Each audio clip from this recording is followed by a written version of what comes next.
नमस्कार दोस्तों, RTG study में आपका स्वागत है। आज के वीडियो में हम भारत का संविधान, संघ और उसके क्षेत्र, यूनियन एंड इट्स टेरिटरी, संघ और उसके क्षेत्र, यूनियन एंड इट्स टेरिटरी। तो फिर करते हैं हम अपना आज का वीडियो चालू। भारतीय संविधान 26 नवंबर 1949 को पारित किया गया और 26 जनवरी 1950 को लागू हुआ। संविधान का फाइनल ड्राफ्ट तैयार करने में 2 साल 11 महीने और 18 दिन लगे।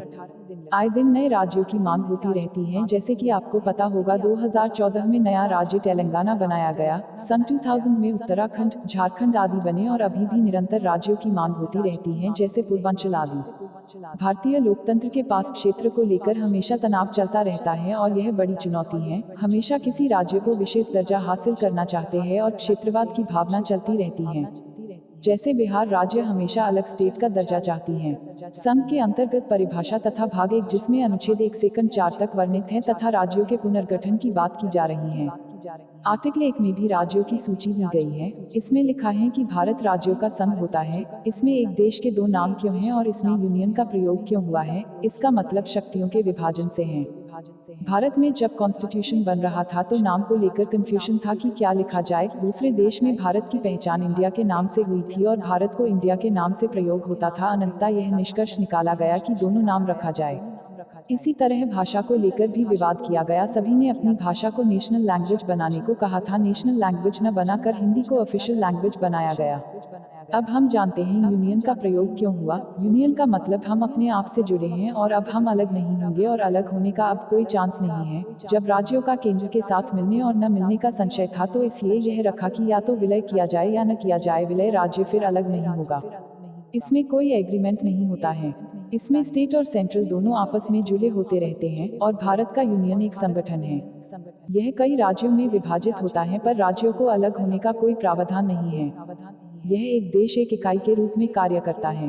भारतीय क्षेत्र को 3 भाग में बांटा गया है। राज्यों का क्षेत्र यानी भारत के जो भी राज्य हैं इनका क्षेत्र।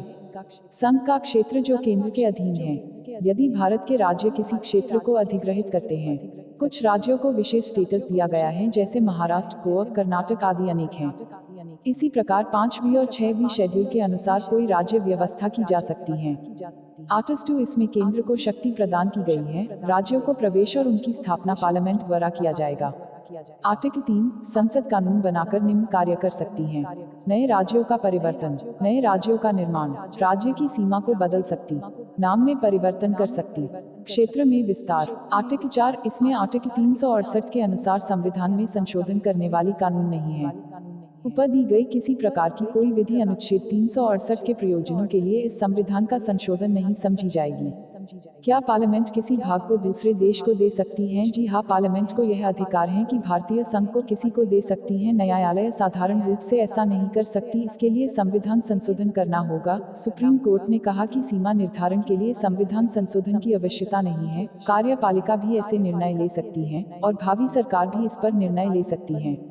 1969 में सुप्रीम कोर्ट ने कार्यपालिका को शक्ति मिली कि विवादित फैसले ले सके। इसका मतलब ये नहीं कि किसी क्षेत्र को विदेश को सौंप दिया जाए। सभी के लिए समर्थन चाहिए होता है। यहाँ संप्रभुता का मतलब है कि गवर्नमेंट कोई भी फैसला ले सकती है। 2015 में 100वां संविधान संशोधन हुआ, जिसमें बांग्लादेश को बाउंड्री को लेकर बहुत विवाद हुआ और सीमा को ठीक करने के लिए कुछ क्षेत्र बांग्लादेश को दिया गया और उनका कुछ क्षेत्र हमें मिला।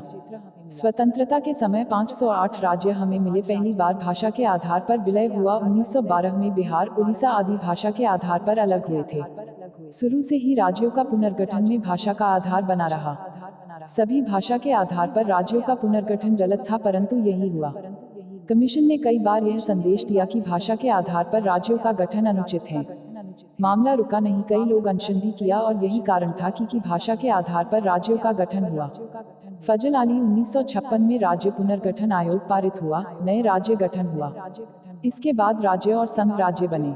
संविधान 7वां संशोधन अधिनियम 1956 की धारा 2 द्वारा उपखंड ख के स्थान पर प्रतिस्थापित।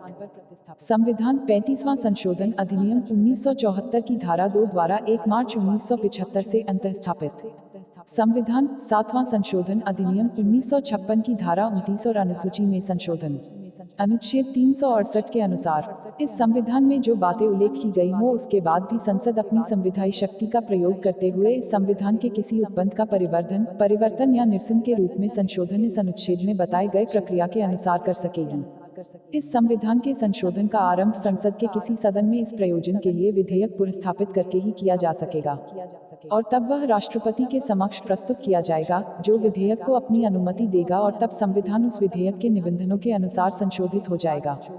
परंतु यदि ऐसा संशोधन अनुच्छेद 54, अनुच्छेद 55, अनुच्छेद 73, अनुच्छेद 162 या अनुच्छेद 241 में या 7वीं अनुसूची की किसी सूची में या संसद में राज्यों के प्रतिनिधित्व में या इस अनुच्छेद के उपबंधों में कोई परिवर्तन करने के लिए किए गए हैं तो ऐसे संशोधन के लिए उपबंध करने वाला विधेयक राष्ट्रपति के समक्ष अनुमति के लिए प्रस्तुत किए जाने के लिए विधायिका की शक्तियां जरूरी हैं।